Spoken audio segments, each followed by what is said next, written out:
साधना का अर्थ ही है स्वयं को साधना, बैलेंस करना।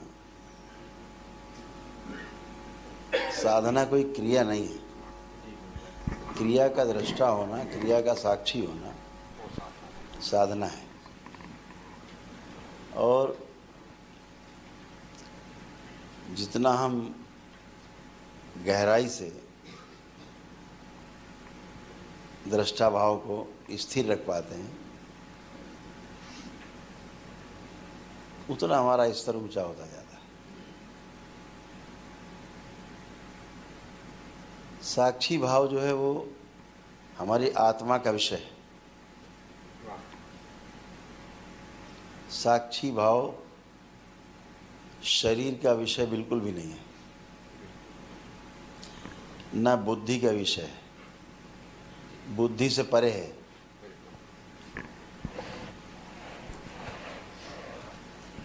तो आत्मा के बाहर जो चार सहयोगी उसके हैं, बुद्धि, चित्त, वृत्ति और मन,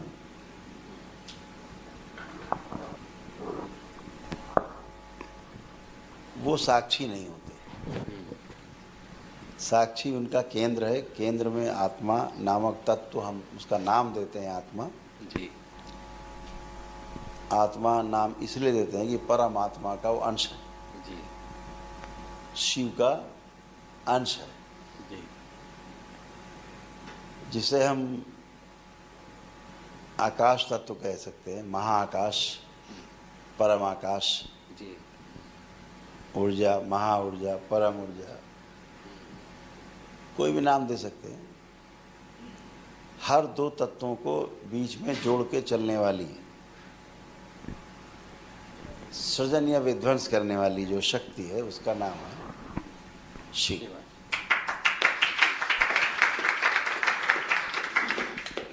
इसलिए शिव को कहा गया कि वो जन्म और मृत्यु उनके दोनों हाथ में है। जी। सृजन विध्वंस दोनों उनके हाथ।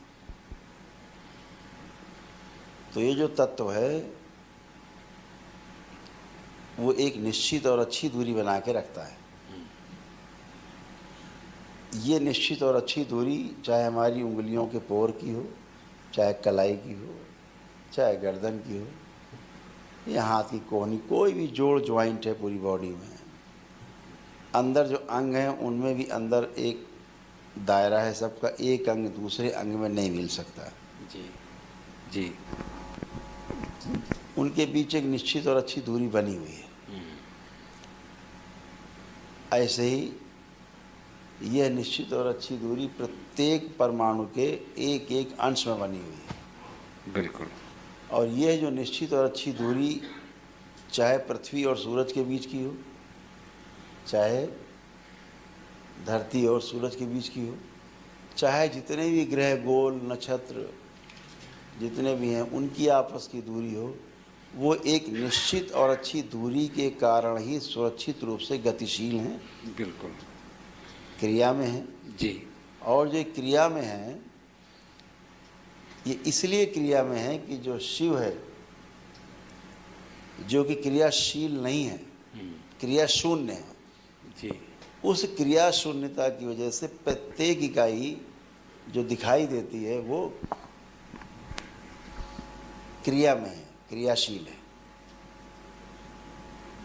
तो हर वो इकाई जो दिखाई देती है विध्वंस होते हुए, सृजन होते हुए, उसके विध्वंस और सृजन का आधार शिव है, शिव ऊर्जा है।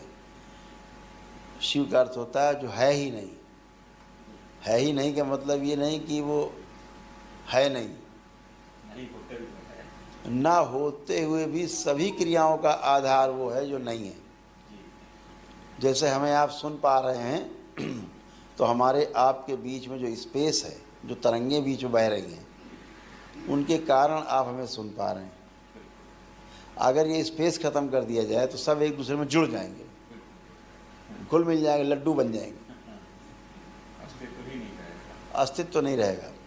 तो हमारे चलने फिरने का आधार यही स्पेस है, हवाई जहाज उड़ने का आधार भी यही स्पेस है, हमारे हाथ पैर हिलाने का आधार, हमारी आंखें पलकें झपकाने का आधार भी यही स्पेस है। और यही स्पेस इन हर दो हड्डियों के बीच में है, यही स्पेस धरती और सूरज के बीच में है। इसी को परमेश्वर कहा गया, इसी को शिव कहा गया। साधारण शब्दों में इसे ईश्वर कहा गया, इसी स्पेस को ईश्वर कहा गया। ईश्वर का ही ये सारा ऐश्वर्य है जो दो आंखों से दिखता है। ईश्वर इन दो आंखों से दिखता नहीं, उसकी दृष्टि इधर देखने की, और जो इन दो आंखों से दिखता है वो इस ईश्वर का ऐश्वर्य है बना हुआ।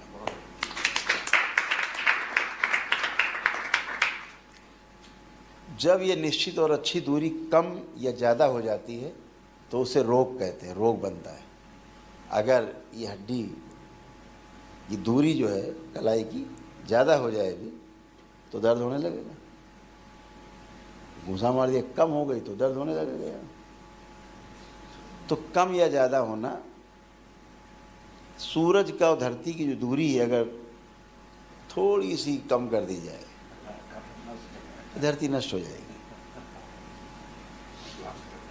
ऐसे ही यही जो बीच का स्पेस है वह एक निश्चित और अच्छी दूरी में अपने को बनाए हुए है। प्रकृति, जितने भी जीव जगत हैं, पदार्थ अवस्था, प्राण अवस्था, जीव अवस्था, मानव अवस्था जो ज्ञान की इकाई है, ज्ञान से संचालित होता प्रत्येक व्यक्ति, ज्ञान अवस्था, पिछली जो तीन इकाई हैं, पदार्थ अवस्था, प्राण अवस्था और जीव अवस्था, ये प्रकृति के अनुरूप हैं। कहीं प्रकृति को नहीं छेड़ते, प्रकृति के अनुसार ही चलते। नदियाँ अपने हिसाब से बहती हैं, हवाएं अपने हिसाब से चलती हैं, पहाड़ अपने हिसाब से बने हुए हैं, ज्वालामुखी अपने आप फटती है, सब कुछ, सारी बरसात अपने आप होती है, सारा कुछ, समुद्र अपने आप हिलोरे मार रहा है। Everything is in order, everything in order, सब कुछ अपनी व्यवस्था में। कोई भी एक दूसरे में अवरोध पैदा नहीं करता, सारा को एग्जिस्टेंस है, सब एक दूसरे को सहयोग करते हैं, सारा सह अस्तित्व है। केवल मनुष्य ही एक ऐसी इकाई है जो पूरी सृष्टि की व्यवस्था में अवरोध पैदा करता है। पहाड़ काटने का काम आदमी का, ये कोई पशु पक्षी चिड़िया जानवर नहीं करते।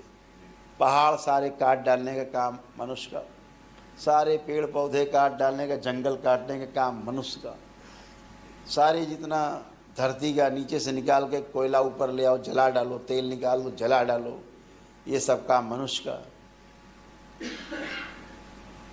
प्रकृति के हर काम में अड़ंगा लगाना, बाधा पैदा करना, ये काम मनुष्य का। इसलिए इस सृष्टि में जब भी कभी विनाश होगा तो सबसे पहले मरने वाली जो इकाई होगी वो मानव इकाई होगी, मनुष्य सबसे पहले मरेगा।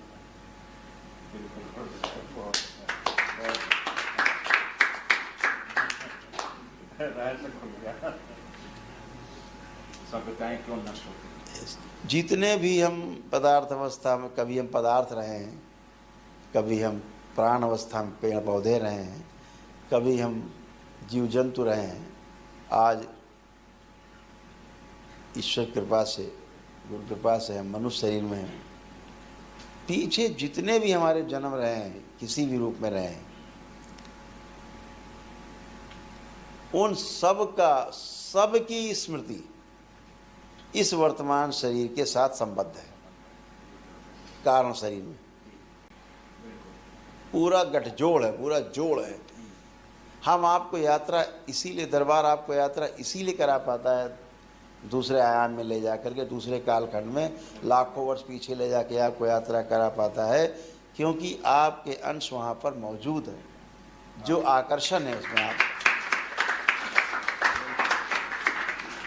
उन अंशों में आपके इस अंश के शरीर में निश्चित और अच्छी दूरी कायम न हो पाने के कारण रोग हैं, कष्ट हैं, शारीरिक, मानसिक, आध्यात्मिक कष्ट हैं।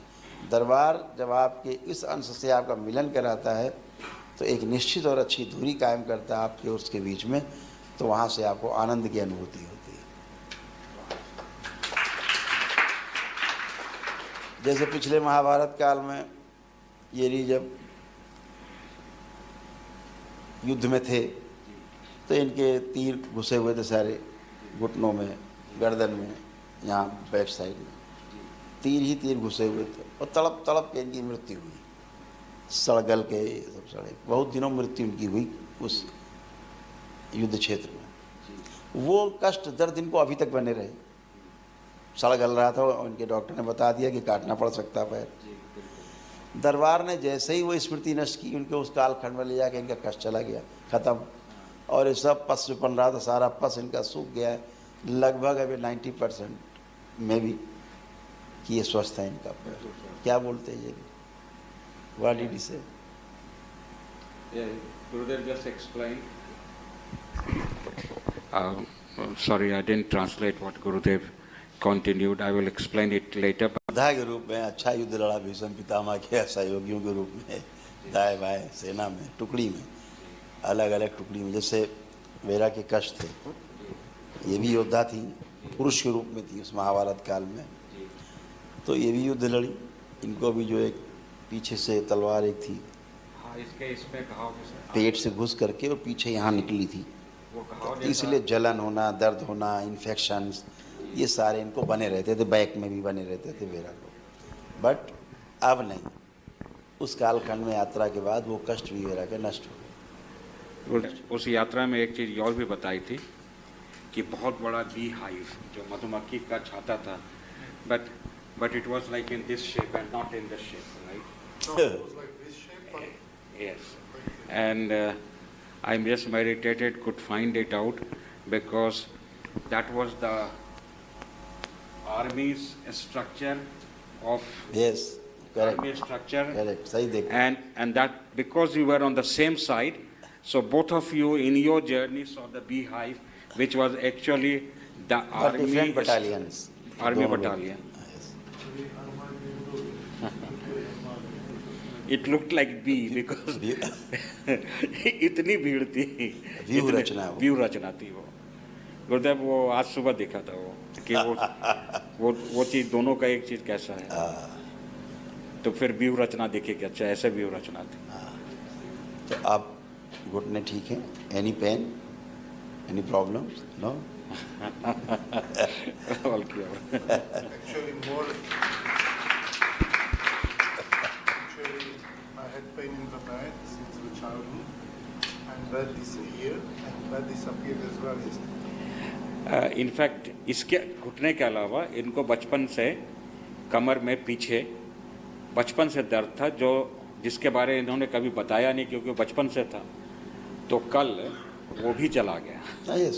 And when I was 17, the doctors told me when I get old, if I don't exercise, I will end on a wheelchair because of it. हमेशा स्ट्रेस रहता था वहाँ पे। डॉक्टर ने कहा था कि जब आप बूढ़े होंगे तो अगर आप एक्सरसाइज छोड़ देंगे तो आपको व्हीलचेयर की आवश्यकता पड़ेगी। जब ये 17 साल के थे तब इन्हें ऐसा बताया गया। Yes. एंड वो छूमंतर हो वो गया। भी चला गया। तो ये सब उस युग की कष्ट थे, इसलिए इस प्रार्थना से नहीं जाते। जी ये दूसरे युग के कष्ट हैं, जी, दूसरे युग के कष्ट। दूसरे युग के कष्ट हैं, इसलिए आपकी वर्तमान की प्रार्थना से वो कनेक्ट नहीं हो पाते, हाँ हाँ हाँ। इसलिए नहीं जा पाते। आप जितना रहते हैं वर्तमान में रहते हैं, वर्तमान के अनुसार आप अपने सारे कष्टों रिलेटेड जितनी यात्रा करके भी आप आए हैं वहाँ तक तो सब हो जाता है आपके संकल्प से। जो युग पर आप पार कर जाते हैं तो फिर वो गुरु कृपा विशेष रूप से जब होती है, ऐसे ही कोई बाबा की कृपा, तब ये सब चीज़ें मैनेज होती हैं। अर्थात गुरुदेव जो युग परिवर्तन जो हो रहा है तो पूरा जो गैलेक्सी है सब कुछ, yes, वो पूरा मूव कर गया, एकदम इसीलिए कनेक्ट नहीं हो रहा है। नहीं होते कनेक्ट, और फिर उस युग में ले ही जाना पड़ेगा, जाना ही पड़ेगा। तो जो गुरुदेव जो पूरी गैलेक्सी का आरोहण या अवरोहण है, हाँ, उसी क्रम की वजह से इसीलिए परिवर्तन है युग का, होता ही इसीलिए है। जी। और चूंकि आधार है वो, अब बहुत दूरी हो गई तो रेंज से बाहर चला गया। वो बिल्कुल आधार है। जी गुरुदेव। हाँ, रेंज से बाहर हो, जी फ्रीक्वेंसी से बाहर। फ्रीक्वेंसी से बाहर हो गया।